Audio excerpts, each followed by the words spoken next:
Hi అండి, అందరికీ నమస్తే. ఈరోజు పల్లీ పట్టి చేద్దామని చేస్తున్నాండి. ఒక కప్పు పల్లి 2 కప్పులు పల్లీలండి. ఇలా క్లీన్ చేసుకొని పెట్టుకోవాలి, వేయించుకొని. ఒక కప్పు బెల్లం అండి, ఇలా పాకం చేసి పెట్టుకోవాలి. పాకం గట్టి పాకం పెట్టాలండి. వాటర్లో కొంచెం పాకం వేసి చూద్దామండి, పాకం వచ్చిందా లేదా.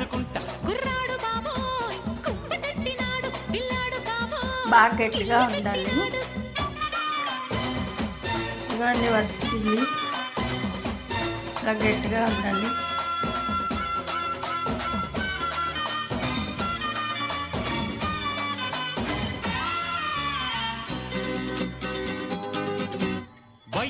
కొంచెం రావాలండి, అంటే ఇట్లా సౌండ్ రావాలి. వచ్చిందండి పాకం. ఇప్పుడు పల్లీలు వేసుకుందాం అండి, పాకం వచ్చింది.